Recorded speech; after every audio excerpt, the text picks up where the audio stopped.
दोस्तों, दुनिया के नक्शे पर एक ऐसा मुल्क भी है जिसे जीतने के लिए दुनिया की सबसे बड़ी ताकतों ने पूरी जान लगा दी, लेकिन हर बार नाकामी ही मिली। आज भी अगर कोई इस पर हमला करने की सोचता है तो एक्सपर्ट्स कहते हैं इट्स अ सुसाइड मिशन। आसान भाषा में कहें तो जिसको हराना बहुत मुश्किल हो। जी हाँ, हम बात कर रहे हैं ईरान की। ईरान को पुराने जमाने में पर्शियन एम्पायर के नाम से जाना जाता था, जो उस वक्त का एक बड़ा एम्पायर था। इसका अपना इतिहास बहुत लंबा और इम्प्रेसिव है। उस वक्त की दूसरी बड़ी ताकत रोमन एम्पायर ने इस पर बहुत हमले किए पर कभी जीत न सका। फिर चाहे रशियन एम्पायर हो, ब्रिटिश एम्पायर हो या फिर ऑटोमन एम्पायर, जिसने भी इसे जीतने की कोशिश करी वो असफल ही रहा। हालांकि 7वीं शताब्दी में मुसलमानों ने इसको खिलाफत राशिदा के दौर में ससैनियन साम्राज्य से जीत लिया था, और वो वक्त था 642 ईस्वी। जैसे पहले के वक्त में बड़े एम्पायर्स ने ईरान पर हमले किए, ऐसे ही आज के वक्त में इजराइल अपने दोस्त अमेरिका के साथ मिलकर ईरान पर हमले कर रहा है। हालांकि अमेरिका आज की जमाने की सुपर पावर है, जिसके पास दुनिया का सबसे बड़ा सैनिक बेड़ा है, जिसके पास अत्याधुनिक aircraft carrier, stealth fighter jets, drone और दुनिया का सबसे मजबूत नौसैनिक बेड़ा। दूसरी तरफ इजराइल, जिसका रक्षा तंत्र, डिफेंस सिस्टम और मिसाइल डिफेंस सिस्टम दुनिया भर में मशहूर है। ये दोनों देश मिलकर अगर किसी देश के खिलाफ खड़े हो जाएं, तो ये जाहिर सी बात है कि उस देश का बच पाना लगभग नामुमकिन है। हालांकि देखा गया है कि अमेरिका ईरान से जंग करने से बचता है, या ऐसा भी कह सकते हैं कि जंग नहीं करना चाहता, क्योंकि अमेरिका या वेस्ट के जो वॉर एक्सपर्ट्स हैं वो जानते हैं कि ईरान की तरफ से रिटेलिएशन बहुत जबरदस्त होता है। ईरान के साथ जंग कभी फायदे का सौदा नहीं हुआ। साइरस द ग्रेट के समय से लेकर आज तक जिसने भी ईरान के ऊपर हमला किया है, उस पर ईरान ने जबरदस्त जवाबी कार्यवाही करी है। ऐसा भी हमने हाल ही में भी देखा है दोस्तों कि जब इजराइल ने ईरान पर हमला किया तो ईरान ने तुरंत जवाबी कार्यवाही करते हुए इजराइल के कई शहर, जिसमें तेल अवीव भी शामिल है, अपनी घातक मिसाइल्स से हमला करके इजराइल के डिफेंस सिस्टम को तोड़ दिया। ऐसा डिफेंस सिस्टम जिसका लोहा पूरी दुनिया मानती थी, और इजराइल को हद से ज्यादा नुकसान पहुंचाया। अब सवाल ये है कि आखिर ऐसा क्यों है कि ईरान को हराना नामुमकिन है, या कहें कि मुश्किल है। आज से 45 साल पहले 1980 में इराक ने ईरान पर हमला कर दिया था और अपनी ताकतवर फौज लेकर ईरान में घुस गया था।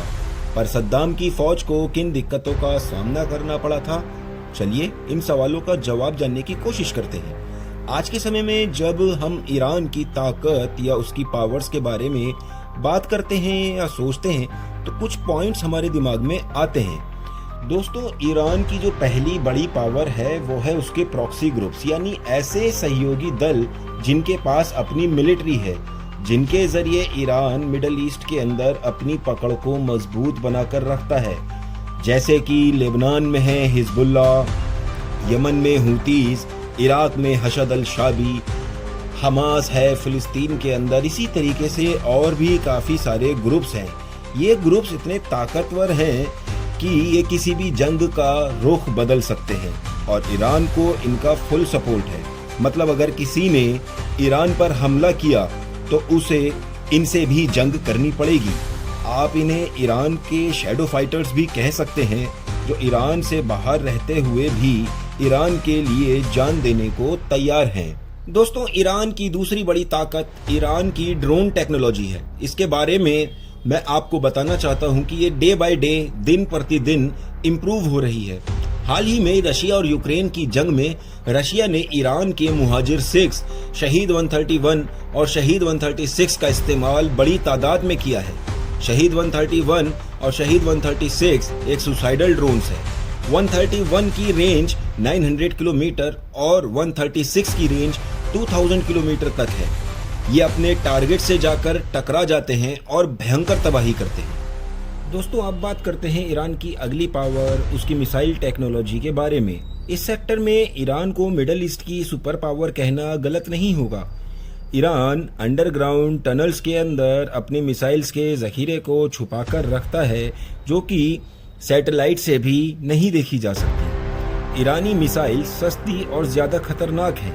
ईरान के पास ballistic missiles, cruise missiles, anti ship missiles, hypersonic cruise missiles का बहुत बड़ा स्टॉक है।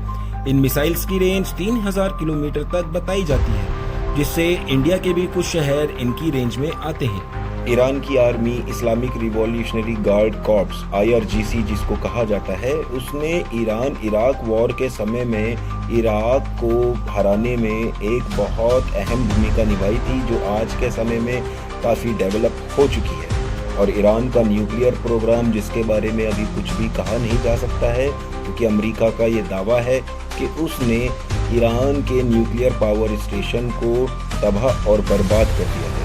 ये वो पॉइंट्स हैं जो आज के वक्त में ईरान को बहुत ताकतवर बनाते हैं। पर ईरान के पास एक ऐसी गोल्डन पावर भी है जो उसको इतिहास से लेकर आज तक अजय बनाती है, अनडिफिटेबल बनाती है। जब टेक्नोलॉजी नहीं थी, उस टाइम पर ईरान के पास ऐसा क्या था कि कोई भी उसको हरा नहीं पाता था।